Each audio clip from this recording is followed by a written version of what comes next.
আমরা এরপরের পাঠ জল পরিশোধন এবং পানীয় জলের প্রস্তুতি এই নিয়ে শুরু করছি। দেখো, আমরা যে জলগুলো আমরা সংগ্রহ করে থাকি খাওয়ার জলের জন্য অর্থাৎ পানীয় জল হিসাবে ব্যবহার করার জন্য, সাধারণত সেই উৎস তো আমরা মিষ্টি জলের উৎস হিসাবে জানি, নদী, হ্রদ, পুকুর, ছোট ছোট ডোবা।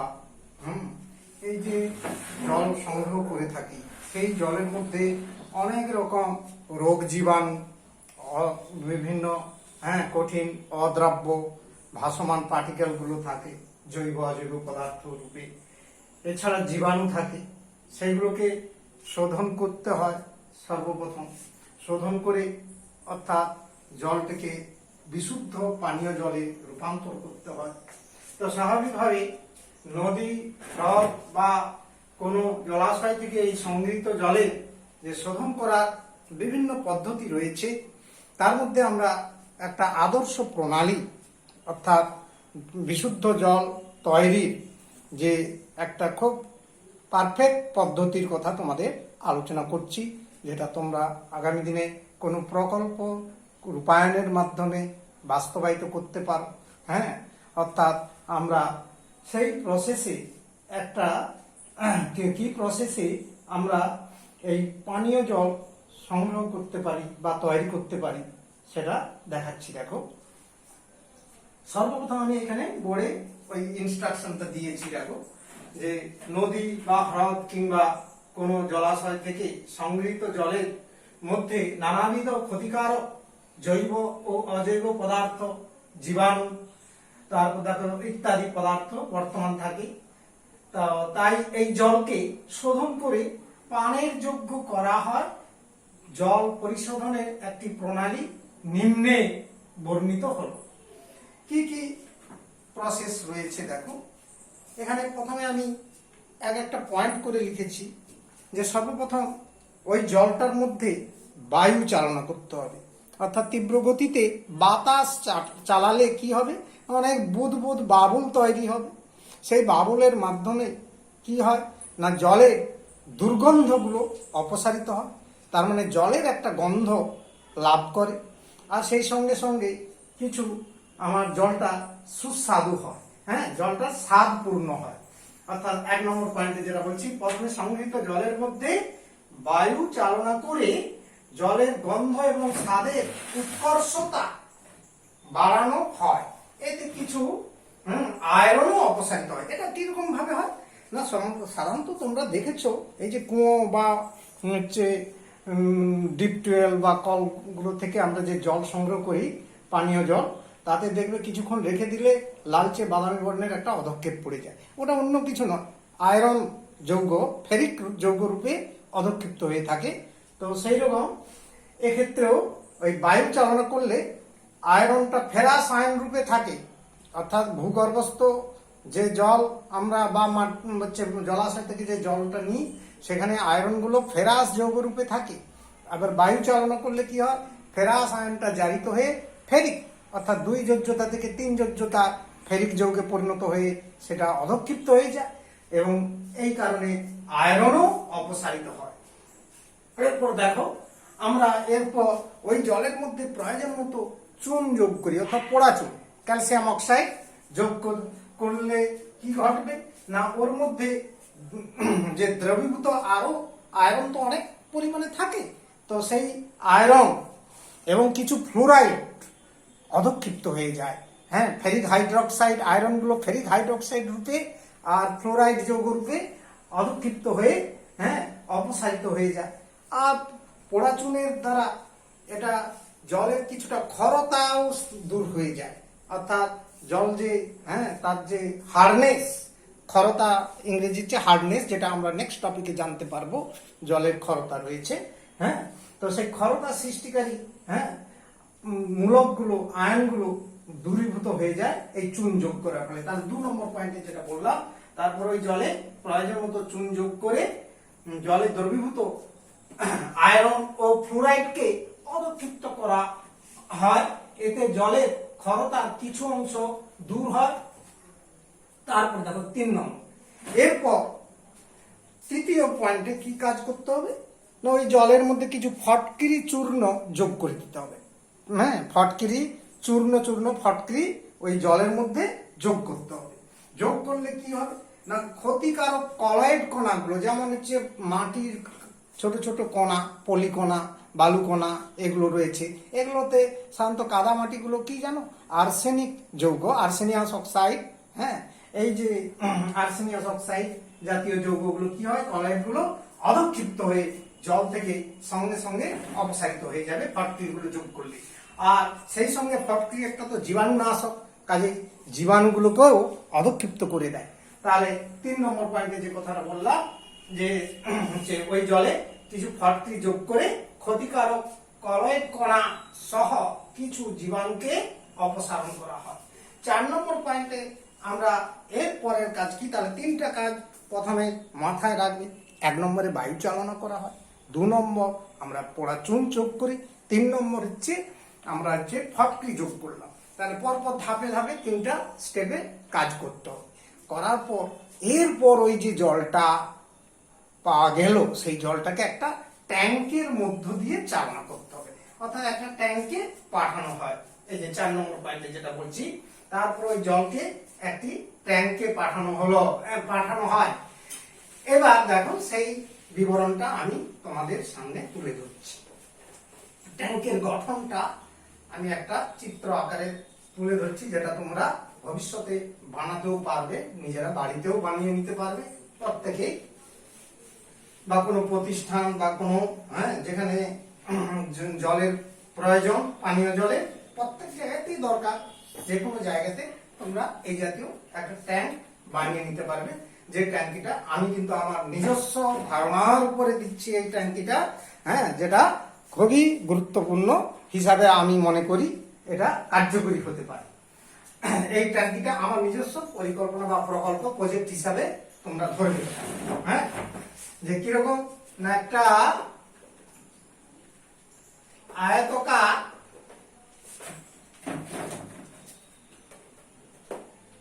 ঢালাই করা ট্যাঙ্কি তৈরি করে নেওয়া যায়।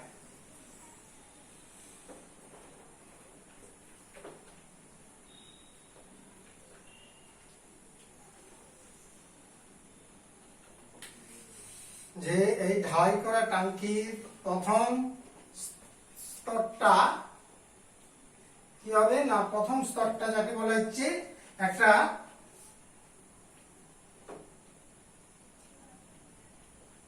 দু ফুট বালি রেখে দিবে।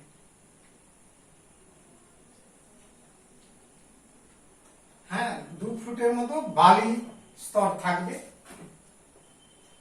2 ফিট বালি বা সিলিকা স্তর।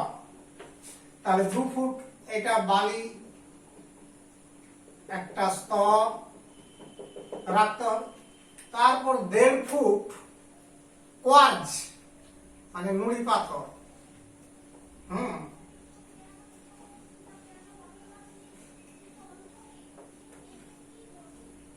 দেখো 1.5 ফুট চওড়া বা উচ্চতা একটা স্তর থাকবে, যেটা 1.5 ফুট হচ্ছে নুড়ি পাথর, কোয়ার্জ যাকে বলে, নুড়ির একটা আস্তরণ থাকবে 1.5 ফুট নুড়ি। এরপর প্রায় 2 থেকে 3 ফিট ম্যাঙ্গানিজ ডাইঅক্সাইড চূর্ণ, কঠিন ম্যাঙ্গানিজ ডাইঅক্সাইডের আস্তরণ, এটা করলাম ম্যাঙ্গানিজ ডাইঅক্সাইড আস্তরণ 2 থেকে 2.5 ফিট পুরু বা স্তর মানে উচ্চতা ম্যাঙ্গানিজ ডাইঅক্সাইড চূর্ণ। এই 3টা স্তর মোটামুটি থাকবে। এরপর যে এই জায়গাটা রয়েছে, এই জায়গায় 2টো বিষয় আমি অ্যাপ্লাই করব।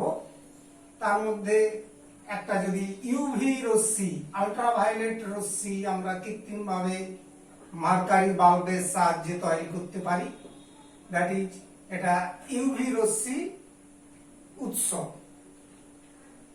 আল্ট্রাভায়োলেট অতিবেগুনি রশ্মি। এই সিস্টেমে এখানে মনে করো মার্কারি বাল্ব রয়েছে, হ্যাঁ মার্কারি বাল্ব চতুর্দিকে ঘেরা থাকবে এবং এটাকে একটা কালো আবরণ দিয়ে ঢেকে দেওয়া হবে যাতে ইউভি রশ্মি বাইরে বেরিয়ে পরিবেশের ক্ষতি বা মানুষ সহ প্রাণী জগতের ক্ষতি করতে পারে, সেই জন্য একটা কালো আবরণ দিয়ে ঢেকে দেওয়া হয়, বাইরে কালো আবরণ আবৃত থাকবে, কালো আবরণ দ্বারা আবৃত পুরোটাই থেকে এই হয়ে গেল ট্যাঙ্কিটা তৈরি। তাহলে দেখো আমরা এরপর এই যে ট্যাঙ্কিটা তৈরি হলো, নিচে কল থাকবে জলটা বেরিয়ে যাওয়ার জন্য, পানীয় জল,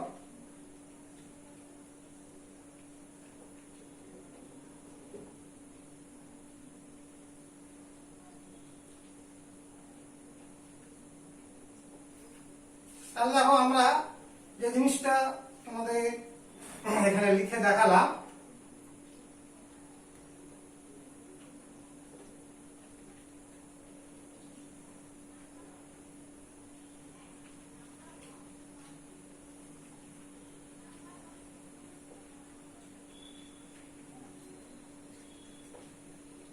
জল ট্যাঙ্কির মধ্যে চালনা করা হচ্ছে, এখান থেকে জল ওই যে আমরা বললাম জলটা ট্যাঙ্কির মধ্যে দিয়ে চালনা করা হয়। তাহলে আমরা যে পুরো সিস্টেমটা ছবি দ্বারা প্রকাশ করলাম, এই ঘটনাটাই হচ্ছে আমরা এবার ব্যাখ্যা করছি, কেমন? তাহলে 4 নম্বর পয়েন্টে যেটা আলোচনা করেছিলাম, জলটাকে এরপর কি হচ্ছে ট্যাঙ্কির মধ্যে দিয়ে চালনা করা হলো, হ্যাঁ। তাহলে হচ্ছে আমরা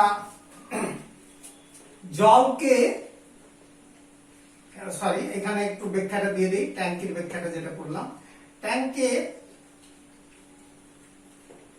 উপরে সবচেয়ে উপরে অংশে কত ফুট? 2 ফিট বালি স্তর, মিহি বালি, মাঝারি বালি স্তর থাকে, তারপর তার নিচে 1.5 ফুট উচ্চতা কি স্তর থাকবে? নুড়ি বা কোয়ার্চ, নুড়ি বা কোয়ার্চ। এর আস্তরণ না বলে স্তর, লেয়ার, এবং তার নিচে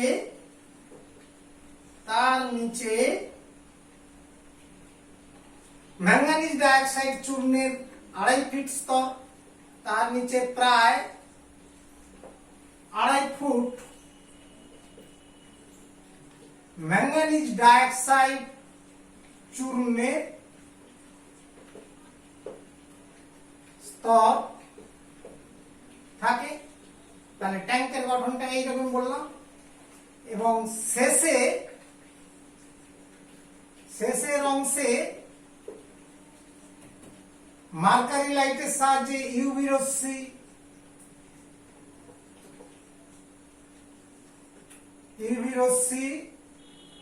হচ্ছে শেষের অংশে ইউভি রশ্মি চালনা করা ব্যবস্থা থাকে, সুব্যবস্থা রাখা হয়। এই হলো ট্যাঙ্কের পুরো বিবরণ বা কাঠামোটা বললাম, এবং এটা আমার সম্পূর্ণ নিজস্ব প্রকল্প আমি কিন্তু বললাম তোমাদের যে এইভাবে আমরা একটা জলের পরিশোধন করার একটা প্রকল্প তৈরি করতে পারি। এবার কার কি কাজ, কেমন জলটা তো এই উপর থেকে নিচে ট্যাঙ্কের মধ্যে প্রথমে পড়বে, পড়ে যখন জলের প্রবাহটা ক্রমশ নিচের দিকে নামবে, এবারে কার্যপ্রণালী বলছি। কার্যপ্রণালীটা বলছি, দেখো জল প্রবাহিত হয়ে নিচের দিকে, অবশ্যই বলবো ট্যাঙ্কের নিচের দিকে প্রবাহিত হওয়ার সময় প্রথমে বালি ও কোয়ার্টজ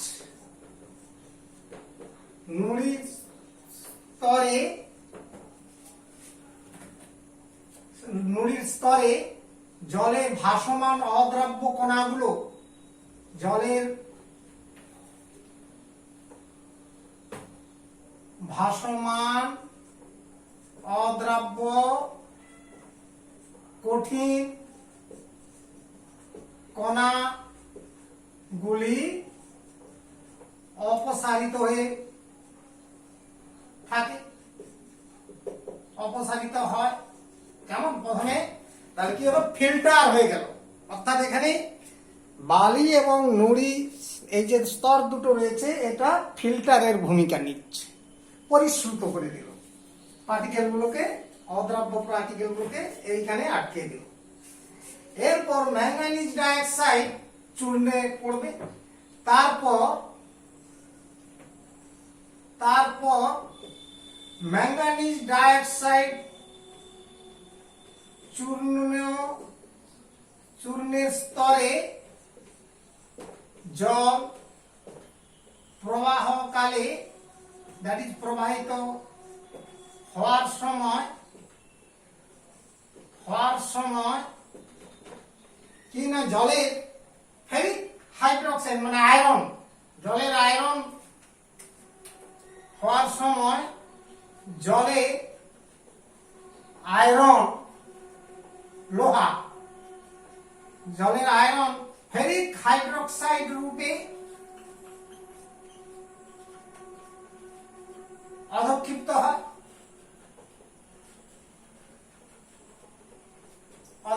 হয়। তাহলে লোহাটা ফেরিক হাইড্রোক্সাইড রূপে অধক্ষিপ্ত হচ্ছে, এবং ওর সঙ্গে ওই ফেরিক হাইড্রোক্সাইডের সঙ্গে দ্যাট ইজ FeOH3, এটা একটা ধনাত্মক আধানগ্রস্ত কলয়েড কণা, ওটা তঞ্চিত হয়, ওকে বলা হয় তঞ্চন, কোয়াগুলেশন ইংরেজিতে বলি আমরা। তো ওর সাথে আর্সেনাইট এবং আর্সেনাইট, অর্থাৎ যে পলিকণা টাইপের যে পদার্থগুলো থাকে, আর্সেনিক কম্পাউন্ড, তো সেটা আর্সেনাইট এবং আর্সেনাইড তারাও ওর সঙ্গে যুক্ত হয়, কারণ আর্সেনাইট এবং আর্সেনাইট এই যৌগটার একটা ড আর একটা ট বলছি, আর্সেনাইট এবং আর্সেনাইট এগুলো হচ্ছে ঋণাত্মক আধানগ্রস্ত কলয়েড কণা, আর লোহার এই ফেরিক হাইড্রোক্সাইড কি বললাম, ধনাত্মক চার্জযুক্ত কণা। তো এই বিপরীত আধানগ্রস্ত কণাগুলো কি হয়, পরস্পর আকর্ষিত হয়ে যুক্ত হয়ে আরো বড় কলয়েড কণা তৈরি হয়, এবং সেগুলো সহজেই ওখানে অধক্ষিপ্ত হয়ে যায়, এই ম্যাঙ্গানিজ ডাইঅক্সাইড চূর্ণে অধক্ষিপ্ত হয়ে যায়, আমি সেটাই বলছি। এবং এই ফেরিক হাইড্রোক্সাইডের সাথে আর্সেনাইট ও আর্সেনাইট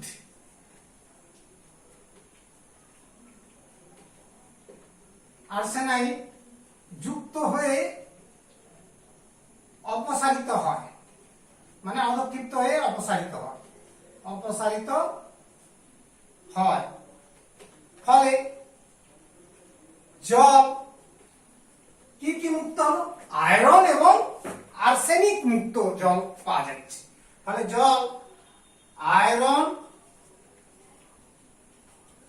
ও উপরে লিখছি আয়রন এবং আর্সেনিক।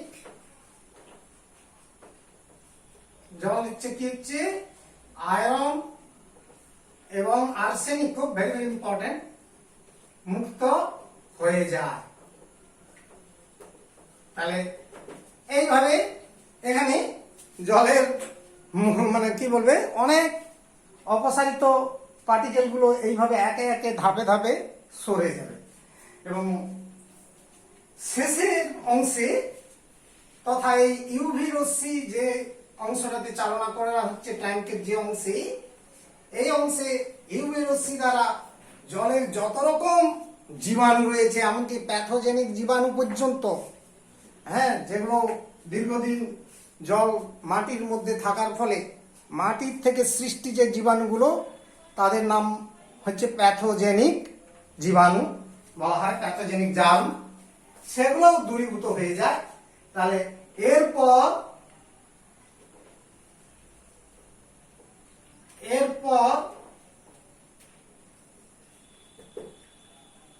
প্রবাহিত জলের মধ্যে প্রবাহিত জলে ইউভি রশ্মি চালনা করা হয়, চালনা করে জলকে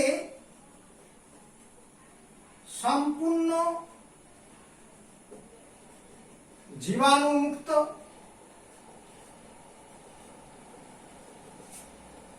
বিশুদ্ধ পানীয় জলে পরিণত করা হয়।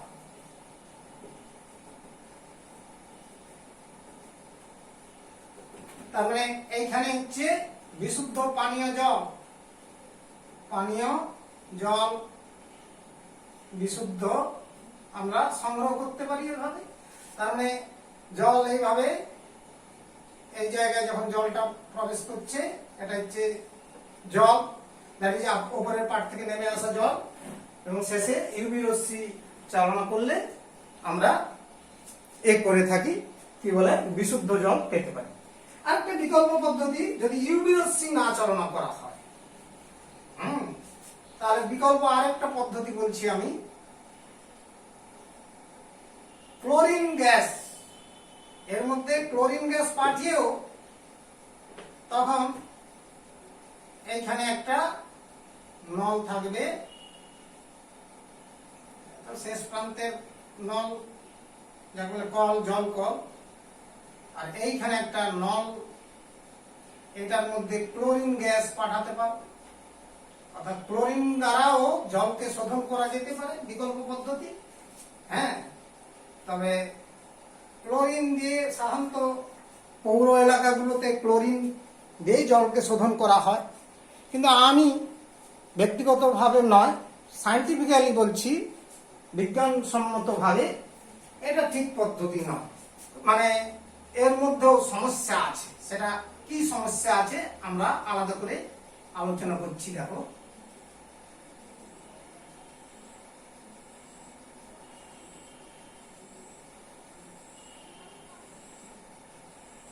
যদি ক্লোরিন দ্বারা এটাকে শোধন করা হয় জলকে, হ্যাঁ, বিকল্প পদ্ধতি বলছি, এটা ব্র্যাকেটে দিয়ে দিলাম, বিকল্প পদ্ধতি তে ইউভি রশ্মির পরিবর্তে Cl2 গ্যাস চালনা করে, শেষ অংশে অবশ্যই, বাকিটা তো একই রকম কাজ, চালনা করে জলকে জীবাণুমুক্ত করা যায়।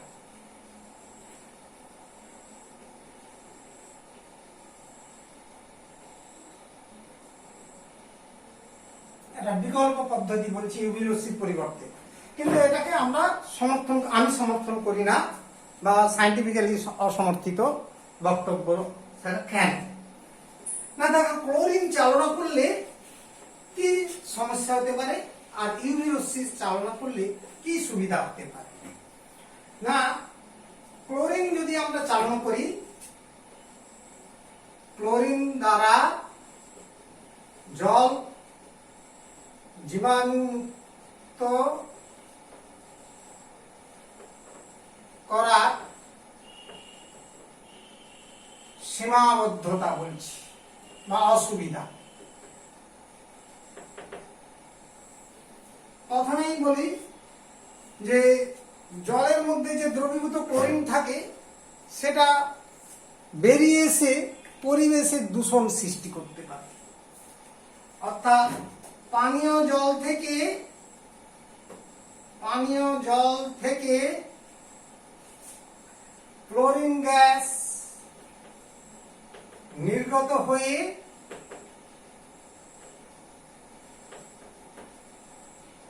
এলাকার পরিবেশকে দূষিত করতে পারে। পরিবেশ নির্গত হয়ে পরিবেশকে দূষিত করে, কারণ ক্লোরিন খুব দূষক পদার্থ, পরিবেশকে দূষিত করে থাকে। এটা একটা পয়েন্ট হিসাবে মাথায় রাখতে পারো। আর মারাত্মক ক্ষতিকারক, এছাড়া মারাত্মক ক্ষতিকারক জৈব পদার্থ তোমার ট্রাইহ্যালোমিথেন, মারাত্মক ক্ষতিকারক জৈব পদার্থ ট্রাইহ্যালোমিথেন,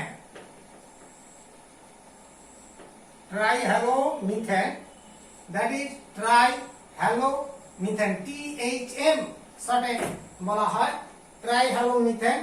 আরেকটা হয় ক্ষতিকারক পদার্থ যাকে বলা হয় হ্যালো অ্যাসিটিক অ্যাসিড, হ্যালো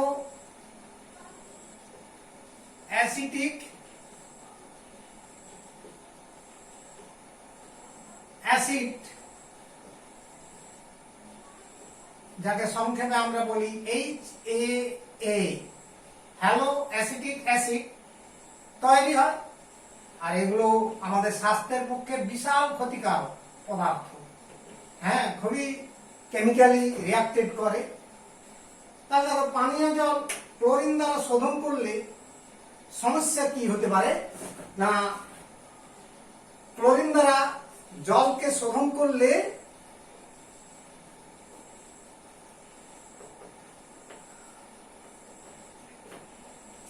পানীয় জল থেকে ক্লোরিন গ্যাস নির্গত হয়ে পরিবেশকে দূষিত করে থাকে। এছাড়া মারাত্মক ক্ষতিকারক ট্রাইহ্যালোমিথেন এবং হ্যালো অ্যাসিটিক অ্যাসিড তৈরি হয়ে থাকে। হ্যাঁ, আর আবার ক্লোরিন দ্বারা প্যাথোজেনিক জীবাণু নষ্ট হয় না, প্যাথোজেনিক জীবাণুগুলো থেকে যায়। প্যাথোজেনিক জীবাণু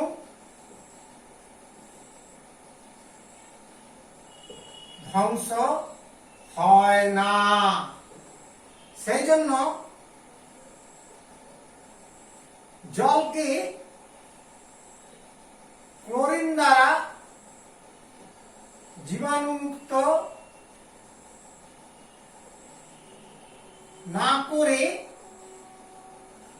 ইউভি রশ্মি দ্বারা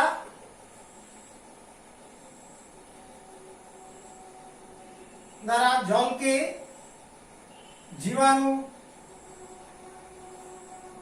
মুক্ত করা অনেক বেশি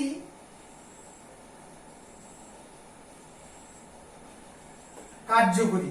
হ্যাঁ, কি বললাম? সেই জন্য জলকে ক্লোরিন দ্বারা জীবাণুমুক্ত না করে ইউভি রশ্মি দ্বারা জীবাণুমুক্ত করা অনেক বেশি বিজ্ঞানসম্মত,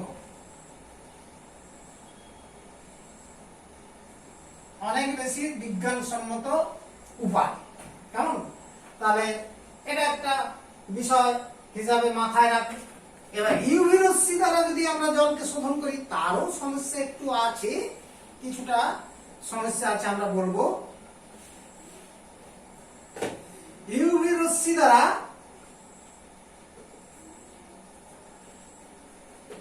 জলকে জীবাণুমুক্ত করলে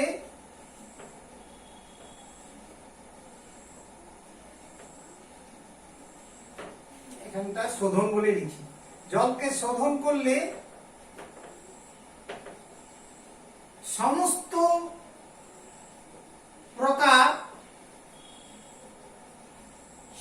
প্রকার জীবাণু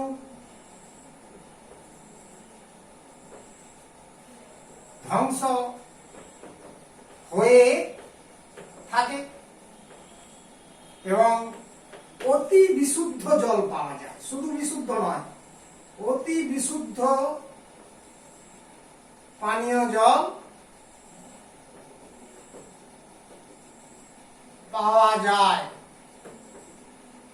এই জন্য ইউভি রশ্মি আমরা প্রয়োগ করতে পারি। কিন্তু অসুবিধাটা কি না, ইউভি রশ্মি জলে পাঠানোর সময় জলকে অতি স্বচ্ছ, খুব পরিষ্কার হতে হবে।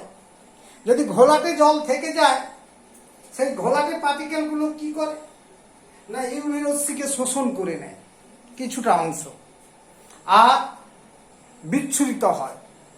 ইউভি রশ্মি কিছুটা বিচ্ছুরিত হয় ওই পার্টিকেলগুলো দ্বারা। তার ফলে কি হয়, ইউভি রশ্মি অর্থাৎ অতিবেগুনি রশ্মির কার্যকারিতা কমে যায়, হ্রাস পায়, জীবাণু নাশ করার প্রবণতা তার কমে যায়। সেই সমস্যার জন্য জলকে এখানে কিন্তু অতি পরিশ্রুত হতে হবে, মানে ফিল্টারটা ভালো করা চাই। এই জন্য জলকে ফিল্টার করে নিতে হবে ভালো করে, স্বচ্ছ করলে তাহলে ওই সমস্যাগুলো হবে না। আমি এই কথাটা বলছি যে তবে ইউভি রশ্মি পাঠানো আগে জলকে ভালো করে পরিশ্রুত, মানে ফিল্টার পরিশ্রুত করতে হবে। কারণ ঘোলাটে জলে অদ্রাব্য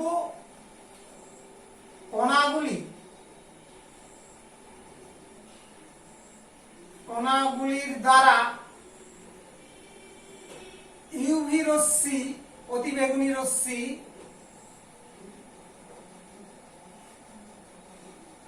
কিছু অংশ শোষিত হয়,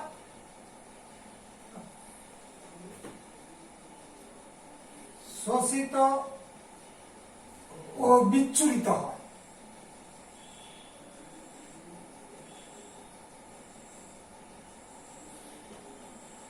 ফলে ইউভি রশ্মি, অতিবেগুনি রশ্মি, আল্ট্রাভায়োলেট রশ্মি জীবাণু ধ্বংস করা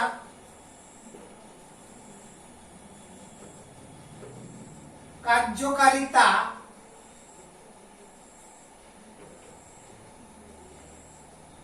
হ্রাস পায়। এই সমস্যাগুলো থাকলে ইউভি রশ্মির ক্ষেত্রে এই সমস্যাগুলো দেখা দিতে পারে।